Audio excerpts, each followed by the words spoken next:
Micul manual al fericirii. 7 pași simpli pentru o viață fericită. De Vica Smalcani. Capitolul 7. Alege să admiri răsăritul, nu furtuna. O viață fericită trebuie trăită liniștit, căci doar într-o atmosferă de liniște se poate naște adevărata încântare. De Bertrand Russell. În orice moment putem găsi numeroase dovezi pentru a dovedi că viața este o grădină de trandafiri sau un pat de spini. Felul în care percepem viața depinde de punctul asupra căruia ne concentrăm. Ai observat că ori de câte ori primești un trandafir, coada acestuia este acoperită de țepi? Dacă înlături țepii, floarea se va vesteji mai repede. Vânzătorii de flori știu și ei asta și tocmai de aceea nu le îndepărtează. Ai întrebat vreodată de ce mi-ai dăruit această floare cu țepi pe ea? Bineînțeles că nu, ci doar vei admira frumusețea trandafirului. Chiar și dacă te vei înțepa în entuziasmul tău, nu vei acorda prea mare atenție incidentului. Gândurile tale se îndreaptă spre frumusețea florii și spre persoana care a făcut gestul. Chiar în acest moment, fără să te miști din locul în care te afli, ai putea găsi numeroase dovezi cum că viața ta este cenușie, mizerabilă și lipsită de satisfacții. Dacă ai putea, la fel de bine să găsești tot atâtea dovezi cum că viața ta este o adevărată aventură, plină de bucurii, împliniri și senzații tari. Poți alege să îți asociezi viața cu latura ei fericită sau, dimpotrivă, cu cea tristă. Să începem cu latura negativă. Privește la toate imperfecțiunile care te înconjoară. Indiferent cât de bine îți merge, ar putea să îți meargă și mai bine, nu-i așa? Uită-te după praf, mizerie sau lucruri care nu sunt la locul lor. Sunt o mulțime de lucruri, nu-i așa? Care ar trebui curățate, reparate sau înlocuite. Simțurile tale sunt asaltate de o sumedenie de pericole sau catastrofe potențiale. Acum, renunță la perspectiva fatalistă și privește situația în mod pozitiv, cu apreciere și recunoștință. Privește iarăși în jurul tău și încearcă să iei seama, în primul rând, de ceea ce este bun. Ai putea începe, de pildă, cu obiectul pe care ești așezat sau culcat. Probabil că este mai moale decât o placă de beton. Uită-te la toate celelalte obiecte pe care le folosești și pe care le iei de bune, fără să te gândești de 2 ori la ele. Ochelari, mese, ferestre, pereții și tavanul care te adăpostesc de intemperii. Gândește-te cât de minunată este lumina electrică.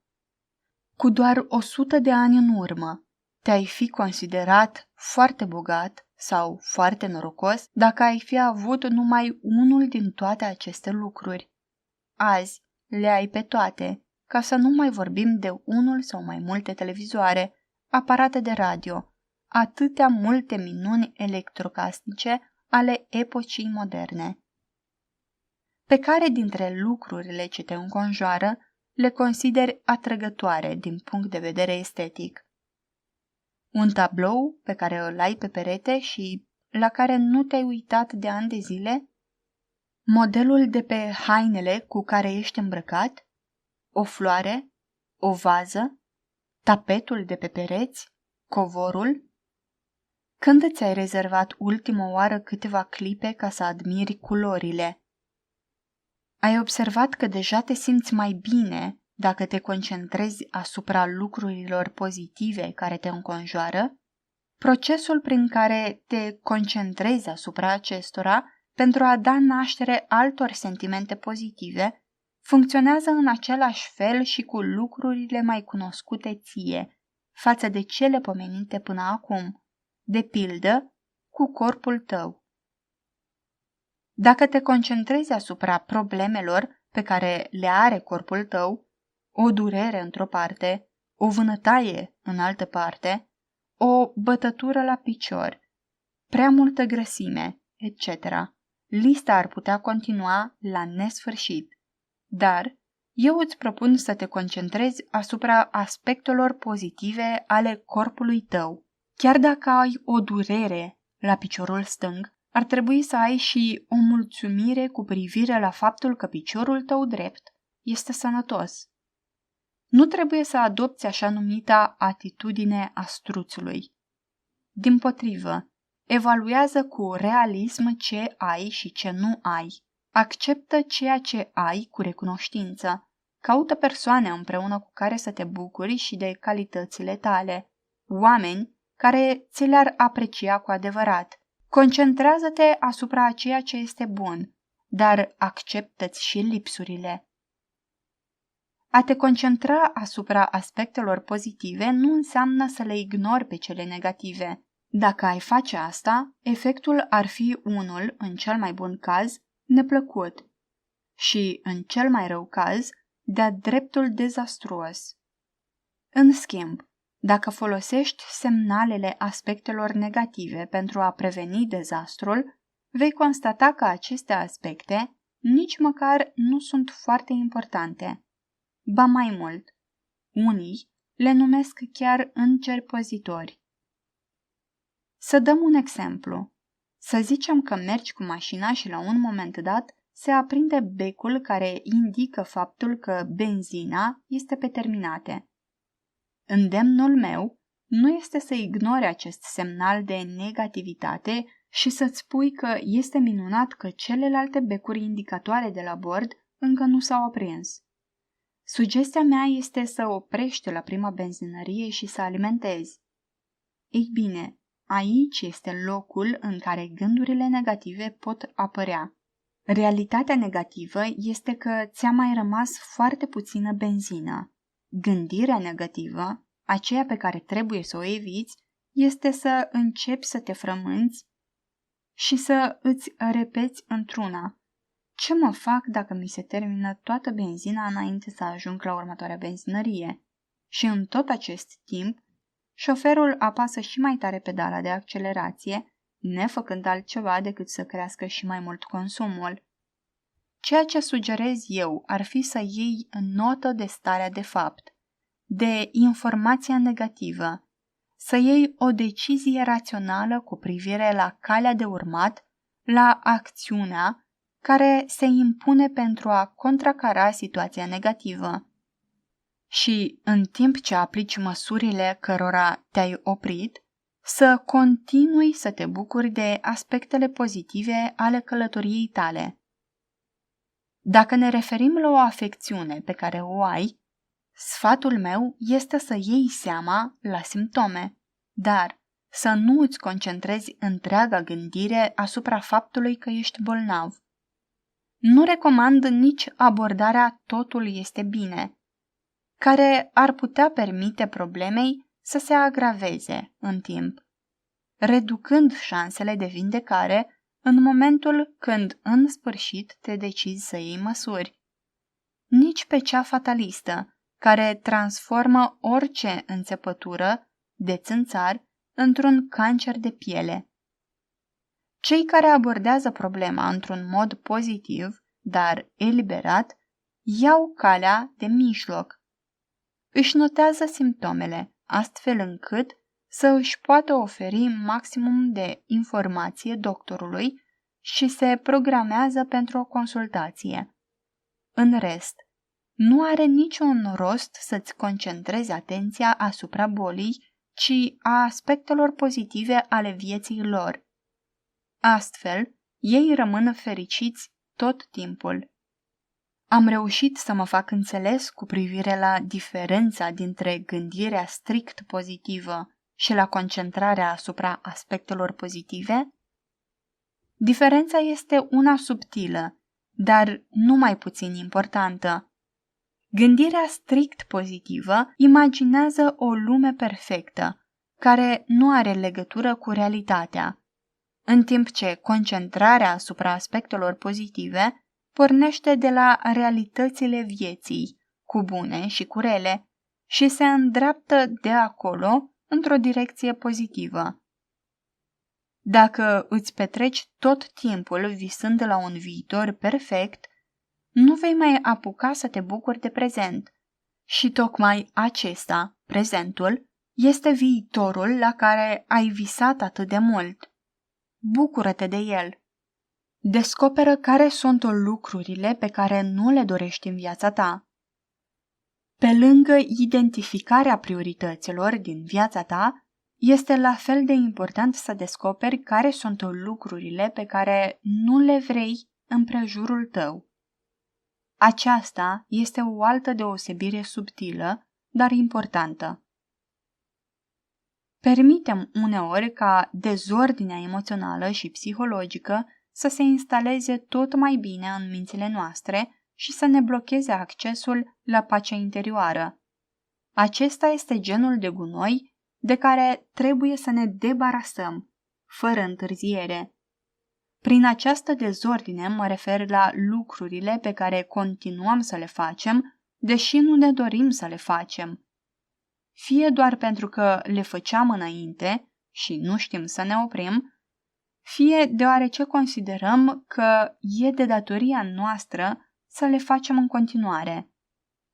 Un bun exemplu ar fi timpul pe care îl petrecem cu persoane cu care nu mai dorim să petrecem timp împreună, pentru că relația dintre noi s-a schimbat între timp, sau pentru că nu ne-am dat seama că prezența lor în viața noastră nu aduce nimic bun. Gândirea strict pozitivă imaginează o lume perfectă, care nu are legătură cu realitatea. Alte exemple ar fi efectuarea anumitor activități sau munci pe care nu dorim să le facem, încercarea de a face multe lucruri, deși multe dintre ele sunt printre cele pe care noi, de fapt, nu le dorim, sau opusul, atunci când nu facem toate lucrurile pe care ni le-am dorit cu adevărat. În fine, un alt exemplu este petrecerea timpului stând de vorbă pur și simplu în discuții lipsite de substanță și care ne consumă inutil energiile. O bună parte din această dezordine se datorează retrăirii unor evenimente negative din trecut, care, oricum, nu mai pot fi schimbate sau proiectării unor evenimente negative viitoare care s-ar putea să nu se întâmple niciodată. De asemenea, se datorează concentrării prea intense asupra unor aspecte mai dureroase ale vieții noastre de zi cu zi. Pe măsură ce te apropii de armonie în viața ta, vei descoperi că o mulțime de lucruri pe care le făceai înainte vor rămâne de acum în urmă. Eliminarea altora va solicita însă un efort mai mare din partea ta. Bucură-te de fiecare moment. Unul dintre obiectivele fundamentale pentru atingerea simplității interioare este să înveți să te simți fericit în prezent. Nu uita că viața este, de fapt, o succesiune continuă de momente prezente. Mulți dintre noi își petrec o bună parte din viață regretând trecutul, stând pe loc în prezent sau făcându-și griji pentru viitor. Regretul și îngrijorarea sunt obiceiuri care ne țin blocați în aceleași vechi tipare. Dar aceste obiceiuri pot fi eliminate odată ce au fost identificate. Dacă și tu simți că asemenea obiceiuri stau în calea fericirii tale, gândește-te cum poți face ca să le schimbi. Poate suna banal, dar ai putea căpăta obiceiul de a te bucura de propria ta viață. Un alt mod de a te bucura de fiecare moment este să începi să îți asumi responsabilitățile pentru viața ta. Dacă te afli într-o situație sau într-o postură în care nu ești fericit, Ești singurul care poate fi tras la răspundere pentru asta. Fă toate schimbările care crezi că ar fi necesare pentru a-ți găsi fericirea. Respectă-ți faptul că singurul responsabil de găsirea drumului spre fericire ești chiar tu. Drumul acesta este opera ta. Explorează-l și caută răspunsuri. Aceste răspunsuri te-ar putea conduce spre un nivel de satisfacție în viața ta de zi cu zi pe care nu le-ai fi putut bănui niciodată. Dacă îți impui în mod conștient să te bucuri de fiecare moment, căutarea ta ar putea fi mai ușoară. Caută soarele. Toate culturile avansate ale trecutului și mulți dintre înțelepții prezentului recunosc rolul fundamental pe care soarele îl are în efortul uman de a intra în contact cu spiritualitatea noastră interioară. Știm că trupurile noastre au nevoie de lumină solară pentru a procesa cât mai bine vitaminele pe care le obținem din mâncare. Totuși, petrecem peste 90% din timpul nostru în lumina artificială. Numeroase studii au dovedit efectele asupra multora dintre noi ale lipsei contactului cu lumina solară. Medicina a descoperit recent existența așa numitului SAD, Seasonal Affective Disorder, tulburarea afectivă sezonieră, și nevoia deosebită de lumina solară pentru anumite tipuri de personalitate. Unul dintre mijloacele cele mai simple pentru a aduce lumină în viața noastră este chiar să petrecem mai mult timp în lumina soarelui. Expunerea pentru scurt timp, în niciun caz expunerea îndelungată, la lumina soarelui, are efecte dintre cele mai benefice asupra sănătății noastre fizice, mentale și emoționale. Dar, cel mai important, legătura directă cu soarele ne potențează vitalitatea trupească și mentală, contribuind din plin la împlinirea noastră interioară și exterioară.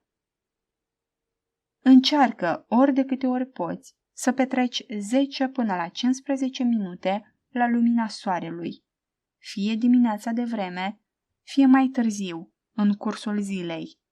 Iarna, caută-ți un loc lângă o fereastră luminată de soare. Încearcă următorul experiment. Caută tovărășia soarelui în fiecare zi în următoarele 2 săptămâni și ai să vezi ce influență puternică va avea asupra stării tale. Fă o faptă bună. Sfatul acesta s-ar putea să pară ciudat unora dintre voi, dar sunt convins că majoritatea vor fi de acord cu mine. Ajutându-l pe altul, de fapt, vă ajutați pe voi înșivă. Am constatat că în momentul în care fac o faptă bună, chiar dacă este una banală, ca de pildă să ajut o persoană cu dificultăți de vedere să traverseze, deja mă simt mai bine. Simt că am făcut exact ceea ce trebuia. Vizitează un prieten internat în spital. Citește-i ceva unei persoane care este la pat. Întinde-le mâna celor nevoiași și vei trăi un sentiment unic de împlinire. Poate că totul se datorează binecuvântărilor celor pe care i-ai ajutat. Senzația de bine te va însoți multă vreme ca un parfum încântător, umplându-ți întreaga zi. Un studiu recent, efectuat în Kentucky, Statele Unite, a dovedit că a fi bun cu ceilalți dă sens vieții noastre, făcându-ne să ne simțim mai împliniți și mai fericiți. Reevaluează-ți credințele din copilărie.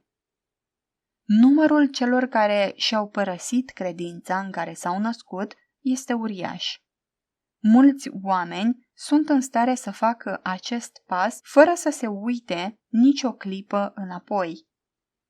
Alții o fac, dar apoi sunt chinuiți de remușcări.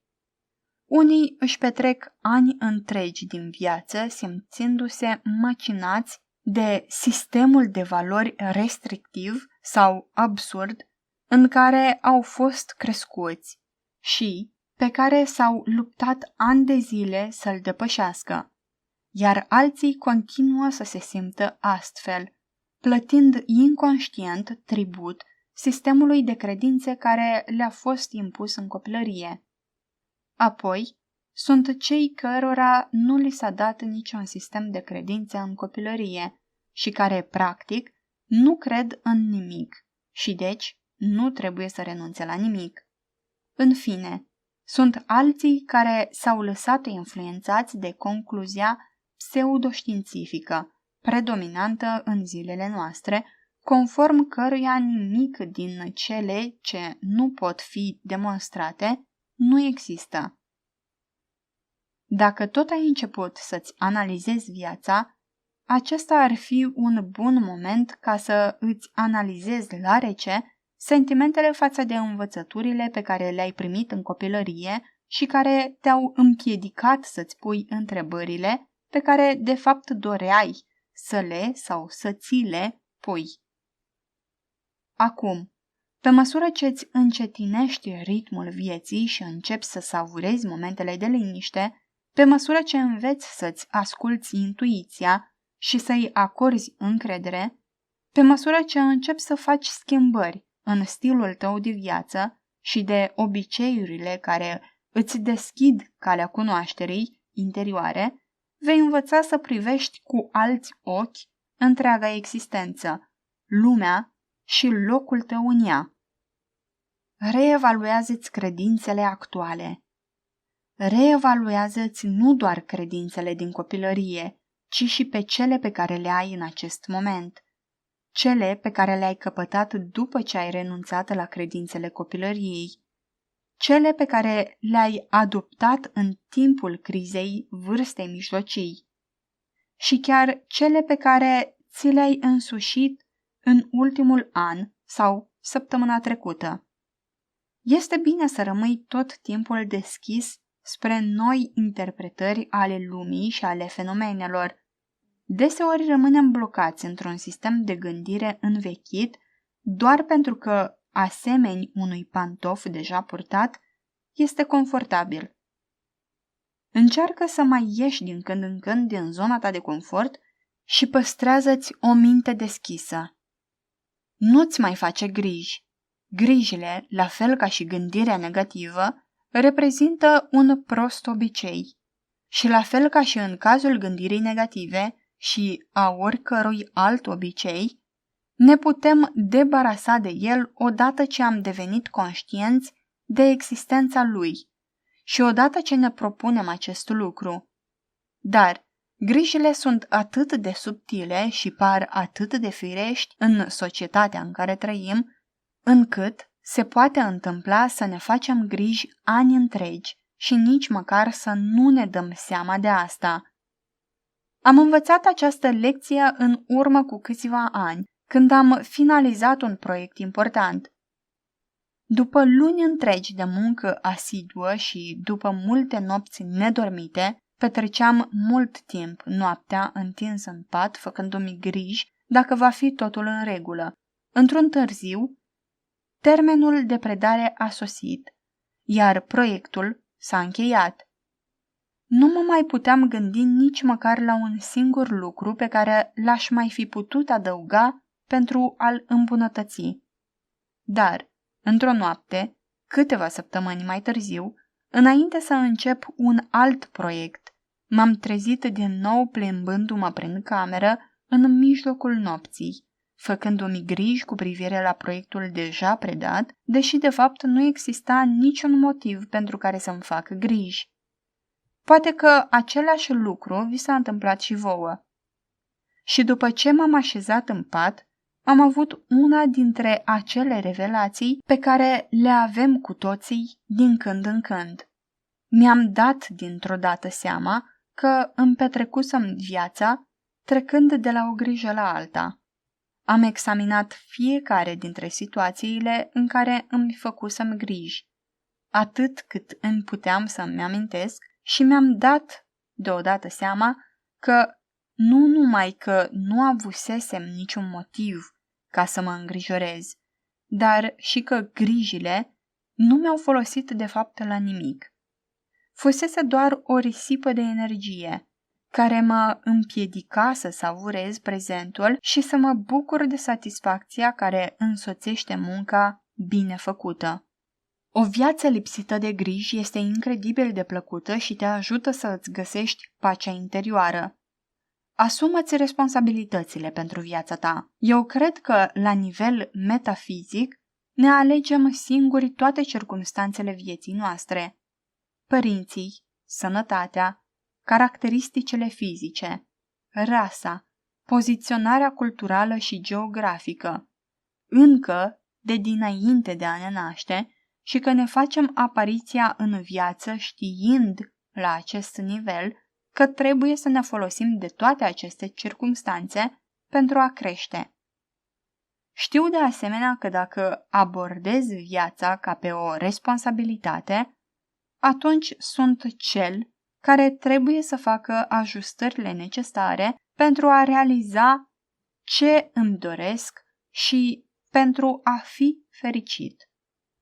Dacă adopt poziția conform căreia viața mea este dirijată de altcineva, o putere supremă sau, cum ai vrea tu să-i spui, m-aș trezi blocat, pe termen nelimitat, într-o situație în care nu sunt mulțumit și m-aș simți incapabil să fac ceva pentru a schimba această stare de fapt.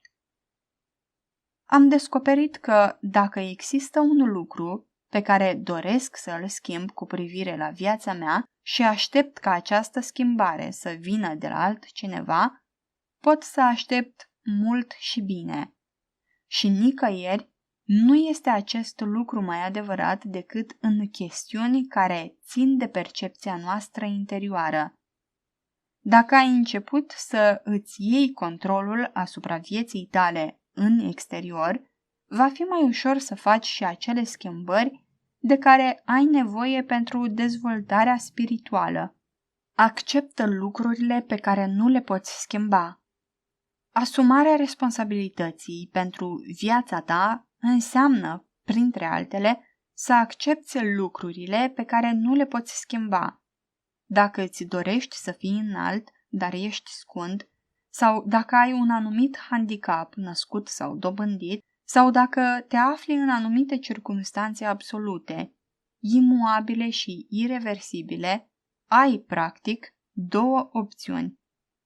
Fie te lași pradă regretelor, reproșurilor sau milei de sine, fie mergi mai departe și iei situația așa cum este, încercând să joci în continuare cât mai bine cu putință. Dacă ești deschis la ideea conform căreia majoritatea alegerilor, chiar și cele de dinainte de naștere, le luăm singuri, atunci ar trebui să încerci să identifici ce poți face pentru a profita cât mai bine de viața ta. Dacă te uiți la limitările fizice ale unor oameni precum Helen Keller și la măsura în care a reușit să le depășească, ca să nu mai vorbim de cât de mult a reușit să-și îmbunătățească propria calitate a vieții, nu poți să nu tragi concluzia că se pot obține victorii impresionante chiar și în cele mai disperante circumstanțe. Căutarea drumului nostru în interior nu înseamnă că trebuie să încercăm să fugim de greutățile vieții. Mai degrabă, înseamnă că trebuie să ne trăim viețile cât mai bogat cu putință, indiferent de ce înseamnă această bogăție pentru fiecare dintre noi. Acceptă schimbarea. Creșterea nu se poate realiza fără schimbare.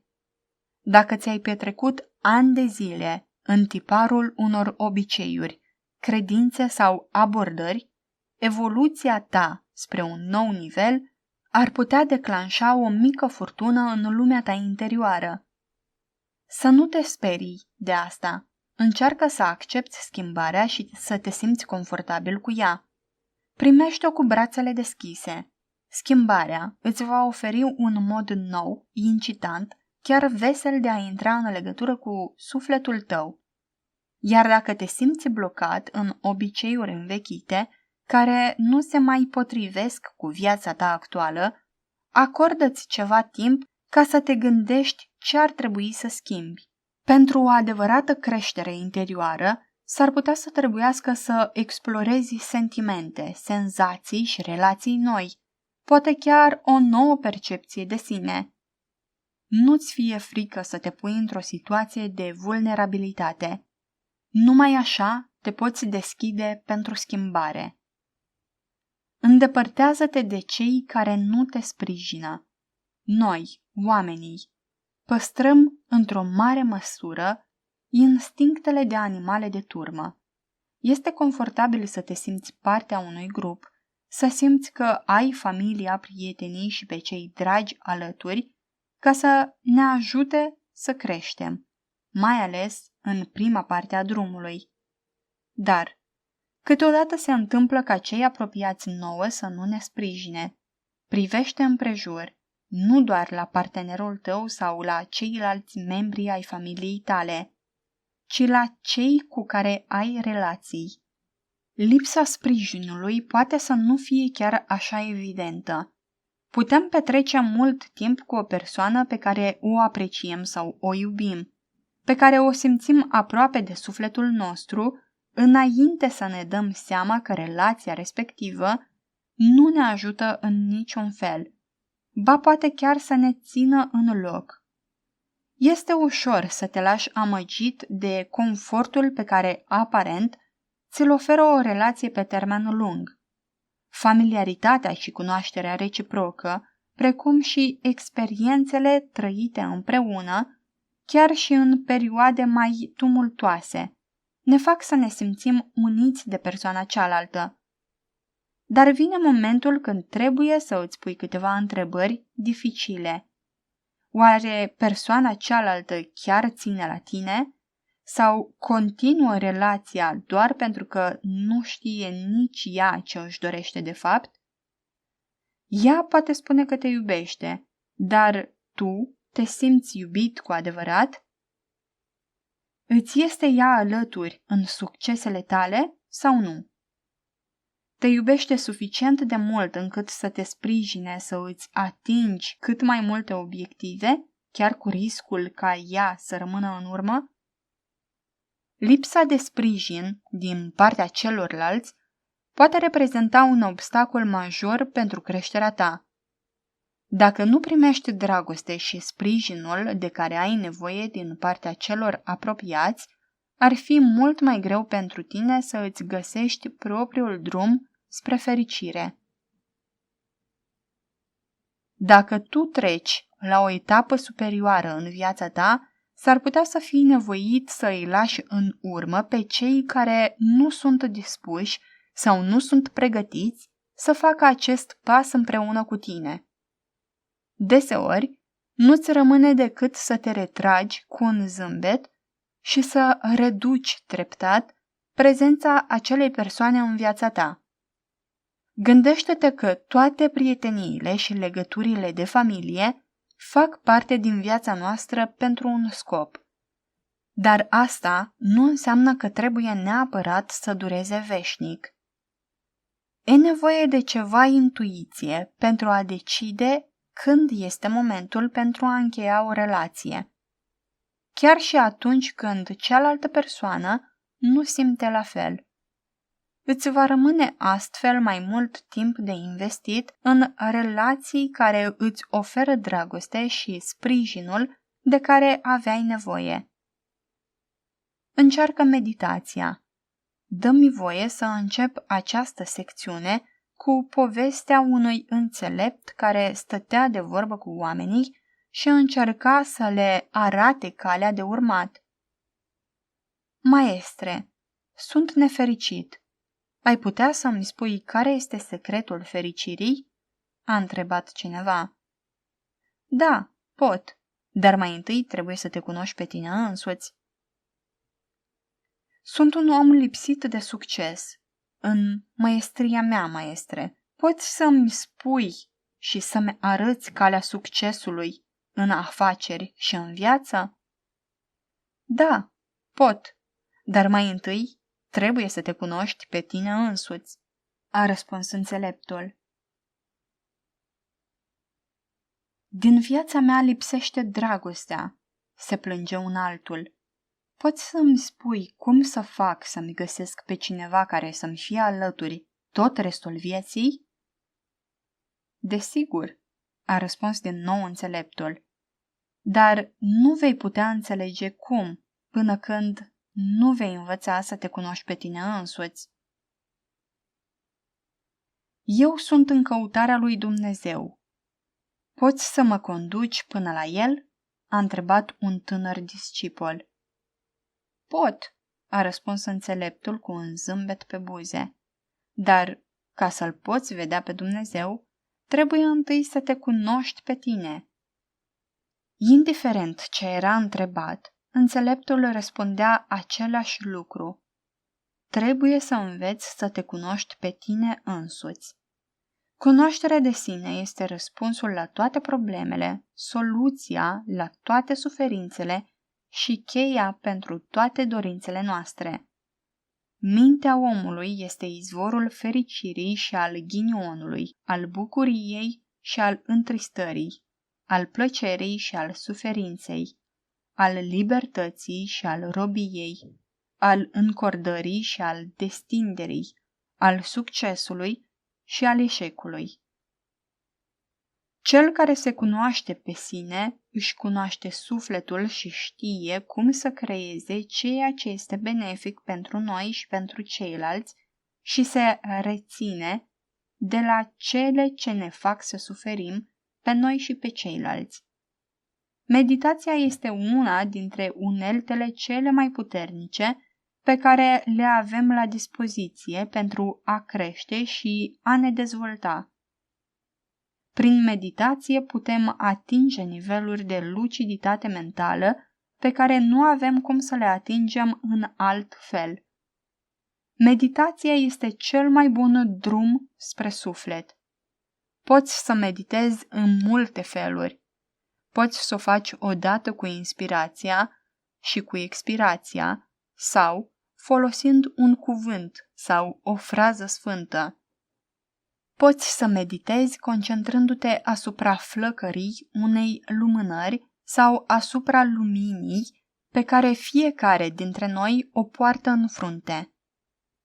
De asemenea, poți medita asupra unei idei abstracte, precum cea de iubire, imortalitate sau a oricărui alt concept. Poți medita prin simpla conștientizare a gândurilor, pe măsură ce îți străbat mintea.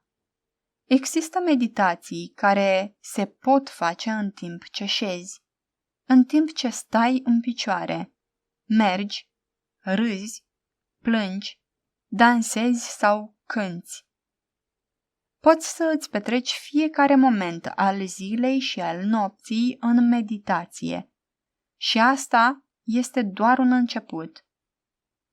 Dacă încă nu ai încercat, să știi care ar fi timpul. Dacă vei face din meditație o parte importantă a vieții tale, asta îți va deschide noi și incitante posibilități de creștere interioară. Dacă nu știi cum să faci primul pas, ai putea începe cu una dintre cărțile care tratează subiectul, precum Micul Manual al Meditației și să continui de acolo. Sau ai putea să iei legătura cu un maestru, ori cu oameni care deja au avut experiența meditației. Dacă începi acum, vei fi de-a dreptul uimit peste doar 6 luni, când vei privi în urmă și vei constata cât de departe ai ajuns și ce schimbări profunde în bine a suferit viața ta. Vei constata de asemenea cum meditația te-a ghidat într-un mod subtil labirintul cunoașterii de sine. Meditația îți oferă un sprijin fantastic pentru procesul de explorare interioară. Unele dintre recompense sunt imediate. Nu există înlocuitor pentru meditație, iar rezultatele te vor impresiona. Creează bucurie în jurul tău. Avem cu toții momente speciale în viețile noastre.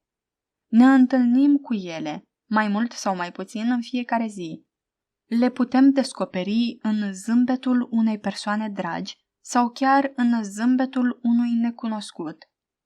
Le găsim în îmbrățișarea unui copil, în prezența unui prieten sau în atingerea unei persoane iubite. Gândește-te la acele momente din viața ta când ai fost copleșit de bucurie. În acele momente ai fost îndrăgostit de tine și de restul lumii. În acele momente te-ai simțit ca și cum ai putea cuceri întregul univers. Din această credință și din această dragoste ne modelăm viețile. Gândește-te la lucrurile care îți aduc bucurie și propuneți să le atragi în viața ta cât mai des cu putință.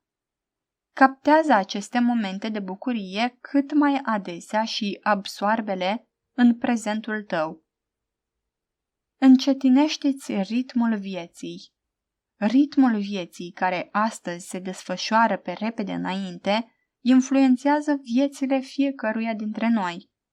Graba devine un obicei, chiar și după ce ne-am simplificat multe dintre obiceiurile noastre. Dacă suntem în continuare înconjurați de oameni care se mișcă mereu în grabă și de telefoane care nu se opresc din sunat, este foarte greu să încetinim ritmul propriei noastre vieți. Un prim pas ar fi să găsești soluții pentru a-ți încetini ritmul rutinei matinale.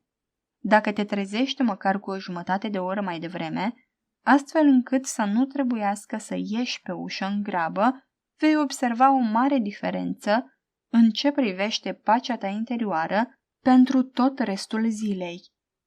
Găsește-ți timp ca să stai la masă pentru micul dejun. Mănâncă pe îndelete, savurând fiecare înghițitură. Elimină radioul, televizorul sau ziarul de dimineață. Bucură-te pur și simplu de momentul mesei. Fă din momentul aprovizionării, al preparării mâncării și al mesei părți importante din căutarea ta interioară. Pleacă de acasă în așa fel încât să nu ajungi la birou gâfâind. Începându-ți astfel ziua de lucru din cel mai nefericit mod. Dacă te deplasezi spre locul de muncă cu mașina, încearcă să nu depășești limita de viteză. Învață să apreciezi frumusețea lucrurilor făcute pe îndelete. Lipește-ți prin casă și prin birou bilețele care să îți amintească să îți încetinești ritmul vieții. Am constatat de nenumărate ori că proiectele făcute în grabă mi-au consumat până la urmă mai mult timp pentru că au fost pline de greșeli și am fost nevoit să le corectez sau să le refac în întregime. Rezervă-ți timp ca să le faci bine de la început și încearcă să te bucuri de fiecare moment. Nu uita că viața este un drum, nu doar o destinație. Trăiește fiecare clipă, căci curând se va transforma în trecut. Deja a început să se transforme într-o amintire. Fă un efort de analiză. Vezi în care dintre segmentele vieții tale ai putea să încetinești ritmul. Dacă reușești să îți simplifici rutina zilnică, nu doar că îți va rămâne mai mult timp liber, dar, în plus, fiecare activitate pe care o desfășori îți va aduce mai multă satisfacție. Această încetinire a ritmului te va ajuta să trăiești mai intens activitățile pe care le faci și să intri mai ușor în contact cu esența ta interioară. În definitiv, toți trebuie să ajungem la această esență interioară. Aceea este visteria în care se află comoara bucuriei noastre. Acolo este cheia fericirii. Nu mă crezi? Încearcă acest exercițiu simplu. Notează-ți pe o hârtie cele 5 lucruri sau activități care îți aduc satisfacție. Să presupunem că una dintre cele 5 activități pe care le-ai notat este să iau masa într-un restaurant nou. Ei bine, acum întreabă-te, câtă vreme mersul la restaurantul nou mă face fericit? Oare dacă aș merge la câte un restaurant nou în fiecare zi a săptămânii, aș fi copleșit de bucurie? Răspunsul sincer ar fi nu. Un exces din orice, chiar și din unul din acele lucruri care îți plac în mod deosebit, nu se va traduce neapărat într-o satisfacție pe măsură. Desigur, mă refer doar la lucrurile materiale, tangibile. Acum, hai să privim lucrurile dintr-o altă perspectivă. Atunci când reușești să iei legătura cu ființa ta interioară, când ajungi până la originea ființei tale, descoperi o bucurie care este aproape imposibil de descris. Este o stare de bine care excede fericirea. În lumea aceasta nu mai ai nevoie de bogății sau de obiecte ca să te simți fericit. Trebuie doar să devii una cu Creatorul tău. În lumea aceasta tu ești universul. Tu ești peste tot. Transcezi timpul pentru a descoperi o bucurie de-a dreptul sublimă. Acesta este genul de fericire din care suntem făcuți cu toții. Aceasta este fericirea pe care o merităm cu toții. Pasul 7. Alege să admiri răsăritul, nu furtuna. Toate lucrurile asupra cărora te concentrezi înfloresc.